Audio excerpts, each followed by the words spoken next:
کے ٹاپکس میں سے ہمارا آج کا ٹاپک ہے مرکب توصیفی. تو کوئی اسم یعنی موصوف ہو اور اس کی کوئی صفت یعنی نعت بیان کی جائے تو اسے موصوف صفت کہتے ہیں. یعنی کوئی ناؤن ہو اور اس کی کوئی صفت بیان کی جائے تو اس سارے عمل کو موصوف صفت کہا جاتا ہے. موصوف یعنی جس کی تعریف بیان ہو رہی ہو، جس ناؤن کی تعریف بیان ہو رہی ہو، اس کی کوئی خوبی بیان ہو رہی ہو تو وہ موصوف ہے. وہ ناؤن، وہ اسم موصوف ہے. صفت یعنی جو اس کی خوبی یا حالت کو بیان کرے، اس موصوف کی، اس ناؤن کی کسی خوبی کو بیان کرے یا اس کی کوئی حالت کو بیان کرے تو اسے صفت کہا جاتا ہے. اس کی مثالیں ہیں جیسے ولد صالح یعنی نیک لڑکا. تو ولد یہ موصوف ہے جسے منعوت بھی کہا جاتا ہے. یعنی ولد کی صفت یا تعریف بیان ہو رہی ہے، اس کی خوبی بیان ہو رہی ہے. کیسے؟ صالح یہ اس کی صفت ہے نیک، تو ولد موصوف ہے، صالح اس کی صفت ہے، اس کی خوبی اور تعریف بیان ہو رہی. اسی طرح بنت صالحۃ نیک لڑکی، بنت لڑکی، صالحۃ نیک لڑکی. تو بنت موصوف ہے، اس کی تعریف یا خوبی بیان ہو رہی ہے. اس سے صالحۃ سے نیک، تو صالحۃ صفت ہے، بنت موصوف ہے، صالحۃ اس کی صفت ہے. اسی طرح کتاب جدید نئی کتاب، کتاب موصوف ہے، جدید اس کی صفت ہے. تو کتاب موصوف ہو گیا، جدید صفت. جب موصوف اور صفت مل کر ایک ترکیب بنائے، ایک سٹرکچر بن جائے تو اس ترکیب کو، اسٹرکچر کو مرکب توصیفی کہتے ہیں. ایک ہی چیز ہے، موصوف صفت بھی ہم کہہ سکتے ہیں اور اس عمل کو، اس ترکیب کو مرکب توصیفی بھی کہا جاتا ہے. یعنی اسم جمع اس کی صفت، یہ دونوں مل کر کے کیا بن گئے؟ مرکب توصیفی. تو اوپر دی گئی جتنے مثالیں ہیں جیسے کہ ولد صالح ہے، بنت صالحۃ وغیرہ ہے، یہ سارے مرکب توصیفی بھی ہے. موصوف صفت ہے، اسی طرح مرکب توصیفی بھی ہے. صفت ہمیشہ اپنے موصوف کے مطابق ہوتی ہے. کن چیزوں میں اس کے ساتھ مطابقت رکھے گی؟ جنس میں، جنڈر میں.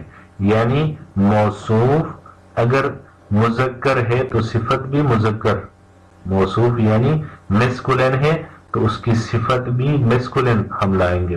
اگر موصوف مؤنث ہے تو صفت بھی مؤنث، یعنی موصوف اگر فیمینن ہے تو صفت بھی فیمینن. جیسے ولد صالح، ولد مذکر ہے تو صالح مذکر لے کر آئے. اسی طرح بنت موصوف ہے، صالحۃ صفت ہے تو بنت مؤنث ہے، صالحۃ اس کی صفت بھی مؤنث لے کر آ گئے. عدد میں، کاؤنٹنگ میں، جس طرح اگر موصوف سنگولر ہے تو اس کی صفت بھی سنگولر لے کر آئیں گے. موصوف اگر پلورل ہے تو صفت بھی پلورل لائیں گے. جیسے ولد لڑکا، صالح نیک، ولد سنگولر ہے تو صالح بھی سنگولر لے کر آ گئے. اولاد صالحون نیک لڑکے، نیک لڑکے. اولاد پلورل تھا، اس کی صفت بھی صالحون پلورل لے کر آ گئے. اسی طرح معرفہ اور نکرہ میں اگر موصوف معرفہ ہے تو اس کی صفت بھی معرفہ لائیں گے. موصوف اگر نکرہ ہے تو صفت بھی نکرہ. یعنی موصوف اگر پراپر ناؤن ہے تو صفت بھی پراپر ناؤن لے کر آئیں گے، اور اگر موصوف کامن ناؤن ہے تو صفت بھی کامن ناؤن لے کر آئیں گے. جس طرح کتاب جدید، یہ دونوں نکرہ ہے، دونوں کامن ناؤن ہے. یعنی کتاب کامن ناؤن تھا تو اس کی صفت جدید بھی کامن لے کر آ گئے.